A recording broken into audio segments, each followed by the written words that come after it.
Hello YouTube and welcome to another edition of Rob's Arcade. As per usual, I'm your host Rob, and Disney fans are in for a real treat because the topic of this episode is Experiment 626, otherwise known as Stitch. How? Lilo and Stitch is an animated science fiction comedy released by Walt Disney Pictures in 2002. In this film, a little girl named Lilo adopts a pet who she believes to be a dog, but is actually a space creature genetically engineered to wreak havoc. Lilo renames her new pet Stitch, and as the two bond, Stitch begins to overcome his destructive programming. Together, Lilo and Stitch attempt to prevent Stitch from being recaptured by the Intergalactic Federation, as well as keep their newfound family unit together. On this edition of Rob's Arcade, we're going to draw Stitch using only easy-to-draw simple shapes, and when we're done creating our masterpieces, we're going to fire up the Game Boy Advance and check out the Lilo and Stitch video game of the Classic Game Showcase. Why are you looking at me like that? Wow! What was that for? Why are you showing me that pic? Oh, I get it now. You think I'm Cobra Bubbles. Listen, I can assure you I am not Cobra Bubbles, and I am not here to take Lilo away. In fact, the reason why I am here is I'm going to teach all my player 2s out there how to draw a picture of you. It's okay, buddy. I'll tell you what. How about we forget about the whole thing, we check our supplies, and let's get started with our art class.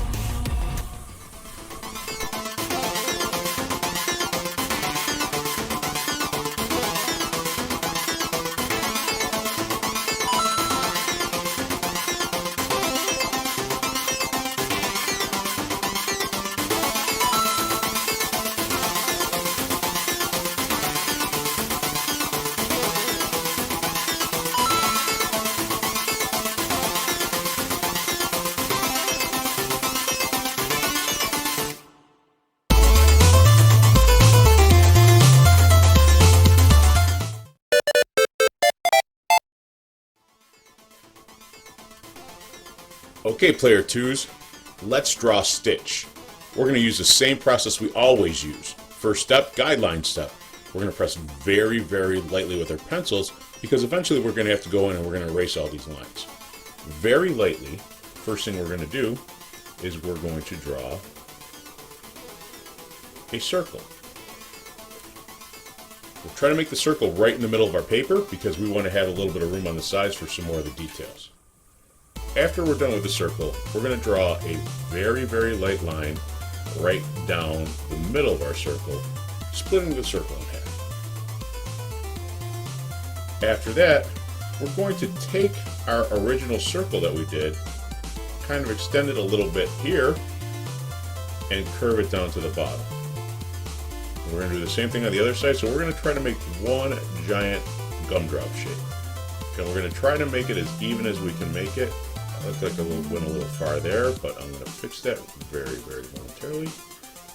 That's why we have erasers, and that's why we press lightly, because it's very easy to erase. Again, it doesn't have to be absolutely perfect. We're learning a new process here. We're teaching ourselves how to draw by just breaking things down into shapes. Sometimes it's not perfect. Don't get discouraged, because the next time you do it, you'll get better. That's how practice works. Okay, we have our shape here. In the middle, we're going to draw kind of a triangle with a curved top, like a guitar pick.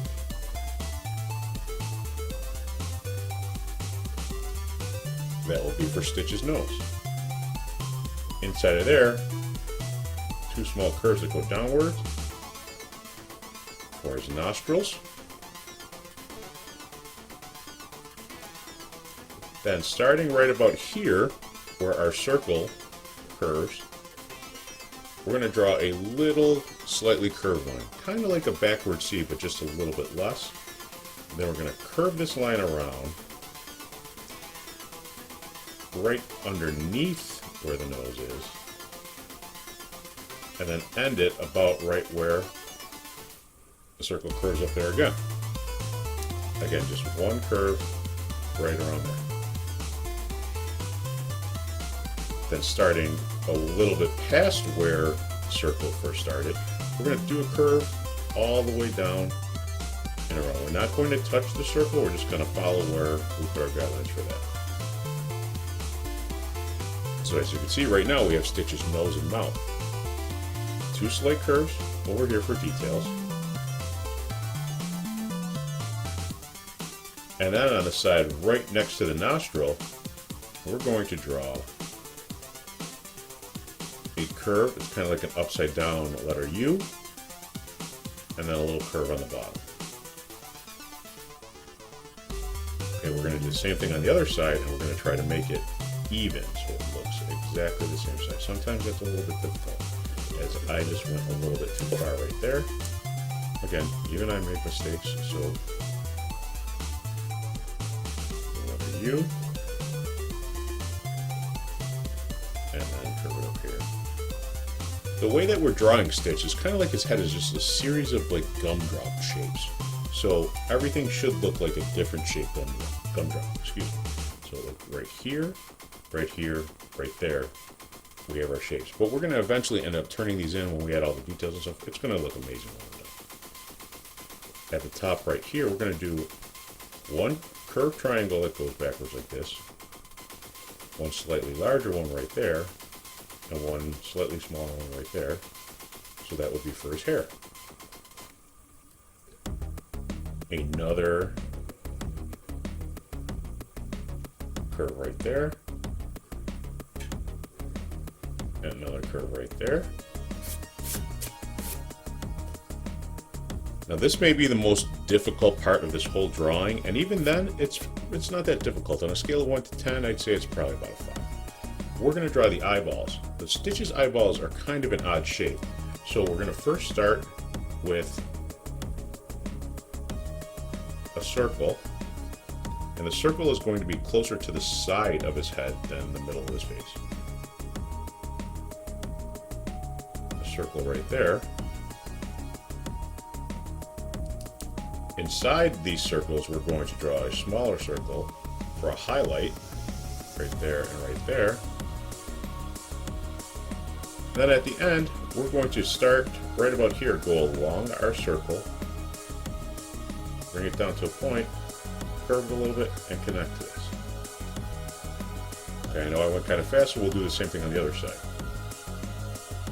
Down to a point, curve it, and connect. Inside Stitch's mouth, he has a series of teeth. So we're going to draw 6 teeth on the top. So here's one smaller one here, not super sharp, just a little curve at the end. One larger one here, one smaller one there. So we've got 3 on one side. We're going to do 3 more on the other side. Try to match them the same. One smaller one with a curved point, one larger one, and one smaller one. On the bottom, we're going to draw 6 smaller ones. So we're going to go 1, it's okay if they touch, 2, 3. We have our guideline down the middle that separates everything. We can do 1, 2, 3. Again, we try to make everything the same size. Inside his mouth, we're going to draw a letter M.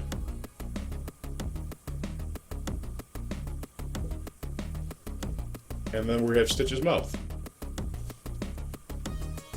We're going to draw his ears now.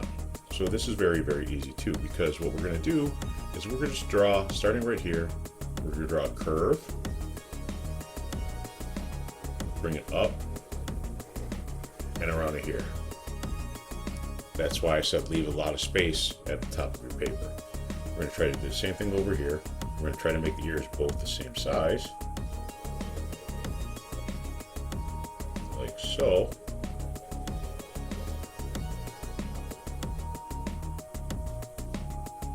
Again, if they're not absolutely perfect, that's okay, because Stitch's ears move around quite a bit. When they move, there's perspective, which means that it changes size depending on the way that you're looking at it. So inside of his ear, we're going to cut like a little chunk off. So we're just going to draw a little curved triangle there, and we'll do one right about here. Just add a couple details. Just starting here, we'll do a curve that goes straight up to there, and a smaller one that goes straight down to here. Same thing on the other side.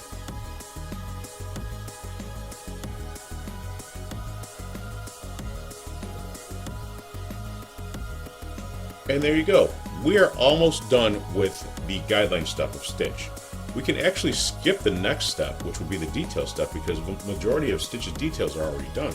So in the guideline step, all we're going to do is we're just going to take our original gumdrop shape here and curve the line at the bottom even a little bit more.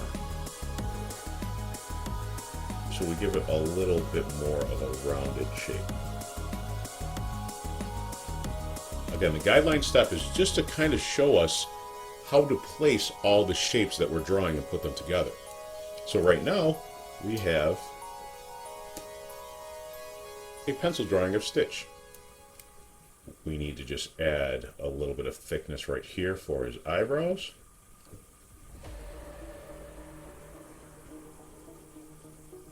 And now we can start the final step, the finishing step. This is where we take our black felt tip pen or black magic marker and we go over all the pencil lines that are necessary. The good thing with this one is that in the guideline step, there wasn't a ton of extra lines, so we don't have to worry about tracing over the lines that we don't necessarily need because there's not that many. But we're not going to go over the line down the middle, and some of these lines on the bottom, which make the shape of his head, we're just going to skip over those. So really quickly, since we've already drawn the drawing, we're going to do the finishing step. So check this out.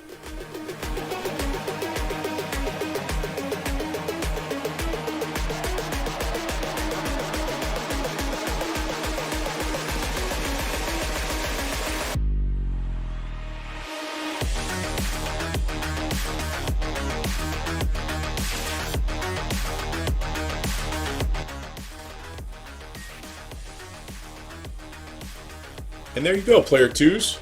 We have just completed drawing Stitch. Now give your ink a few minutes to dry, take your eraser, and erase all the pencil lines. It should be very easy to do that too, because in the first step, we pressed very lightly. So this way you won't make too much of a mess. But again, make sure that the ink is dry, because all you're going to do is smear your stuff all over the place, and you're going to ruin your masterpiece, and nobody wants that to happen. So I had a lot of fun drawing Stitch with all my Player 2s, and I can't wait for the next class.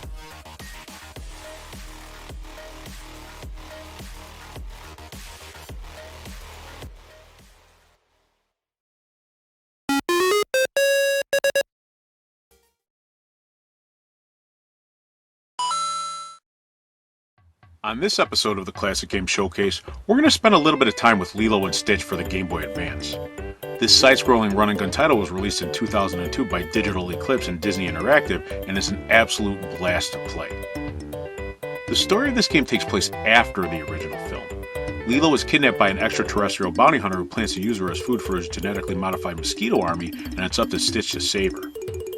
Gameplay is very similar to the classic game Metal Slug. Stitch must destroy everything in his path with his laser pistols and pineapple bombs. These laser pistols are upgradable via power-ups, and Stitch can occasionally take control of vehicles and create even more carnage. In addition to controlling Stitch in run-and-gun levels, players also get the opportunity to take control of Lilo in a few levels as well, in which she must sneak around a spaceship in search of a way to contact Stitch and escape. There are also a few space shooter type segments where players control Stitch as he flies a spaceship, shooting down enemy ships and dodging obstacles along the way. The graphics of this game are great for this time period and feature large, colorful sprites and fluid animations that look incredible on the Game Boy Advance's small screen. The game also features short video clips, which look grainy and pixelated by today's standards, but were quite an achievement on the original hardware. My only real gripes about this game are minor ones. Stitch is unable to shoot while crawling or crouching, which makes certain areas extremely difficult. And speaking of difficulty, this game is hard and may frustrate the core audience of younger gamers this title was designed for. The good news is that this game incorporates a password system, so players can take a break from the game when it gets to be too much and then continue where they left off when they want to play again. Lilo and Stitch is a fantastic addition to the impressive Game Boy Advance library. The incredible presentation and variety of game modes makes this game a treat for not only fans of the franchise, but also for experienced gamers looking for a challenging run-and-gun experience on the system. Unfortunately, this title has not been ported over to any modern systems, so the only way to play this game is on the original hardware. But the good news is that if you have an old Game Boy Advance or a Nintendo DS with a cartridge slot, you can find this game at a very reasonable price. I highly recommend checking this game out if you get the opportunity. Until next time.